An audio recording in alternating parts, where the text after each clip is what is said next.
10 টাকার ইটা 100 টাকায় কেনা যাবে না। অতীতে যা করেছেন সেগুলি একদম ভুলে যান।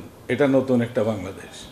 বন্যা, ত্রাণ এবং মানুষের সহায়তায় আমরা যে কাজ করছি এইটা শুধু নয়, সারা বিশ্ব এটাতে যুক্ত হচ্ছে। ফলে আমরা অনন্যভাবে এই দৃষ্টান্ত রাখতে চাই, যা আগে আমাদের কাছে সেই সুযোগ আসে নাই। সংশ্লিষ্ট কর্মকর্তা এখানে যারা কাজ করছেন আর কোনো দোহাই দিতে পারবেন না যে বড় ভাইয়ের কারণে আমি এটা করতে পারছি না, অমুক চেয়ারম্যানের কারণে আমার পক্ষে এটা করা সম্ভব হচ্ছে না। এই ধরনের কোনো বাধা নাই, কোনো বাধা আপনাদের সামনে নাই। ফলে নিরঙ্কুশভাবে আপনি আপনার প্রতিষ্ঠান থেকে যা দায়িত্বপ্রাপ্ত সেটা আপনি নিরঙ্কুশভাবে করতে পারেন। এখানে আমাদের যে সমস্ত তরুণ অফিসাররা আছে, আমি অনুরোধ জানাবো আপনাদের মেধার সর্বোত্তম বিকাশ আমরা এখানে দেখতে চাই। প্রচলিত ধারার পুনর্বাসন কর্মসূচি আপনারা গ্রহণ করবেন না।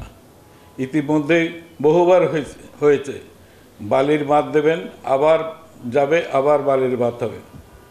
বারবার মানুষের কষ্ট, এই কষ্ট যেন দ্বিতীয়বার না হতে হয়। আপনারা যারা ইঞ্জিনিয়ার আছেন তারা আপনাদের জ্ঞানের সর্বোত্তম বিকাশ আপনারা করবেন। যারা অন্যান্য প্রতিষ্ঠানে আছেন, দায়িত্বপ্রাপ্ত আছেন, আপনার উপরে অর্পিত দায়িত্ব শতভাগ নিশ্চিতভাবে আপনারা করবেন। আপনাদেরকে করতে হবে, কারণ এগুলি সব আমরা পাবলিক করব, সব জনগণ জানবে আপনি কী করছেন। কোনো জিনিস এখানে লুকানো হবে না, যাতে আপনি আপনার মেধার, আপনার যোগ্যতার সর্বোত্তম প্রকাশ এখানে রাখতে হবে। আমরা এটা নিশ্চিত করবার জন্যে এই সমন্বয় কমিটিটা করেছি।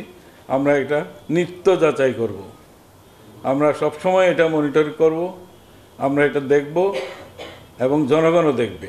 আমরা যা দেখতে পাবো এটা আমরা মানুষের কাছে জানাবো।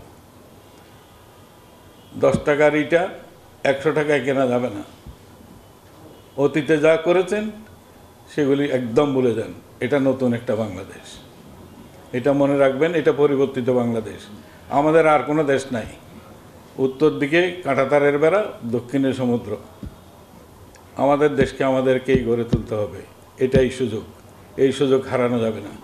71 সালে এরকম একটা সুযোগ আসছিল, এটা আমরা হারিয়ে ফেলেছি। 53 বছর সময় লাগছে জনগণকে তার নিজের দেশ ফিরে পেতে। এটা বুকের রক্ত দিয়ে ফিরে পাওয়া হয়েছে।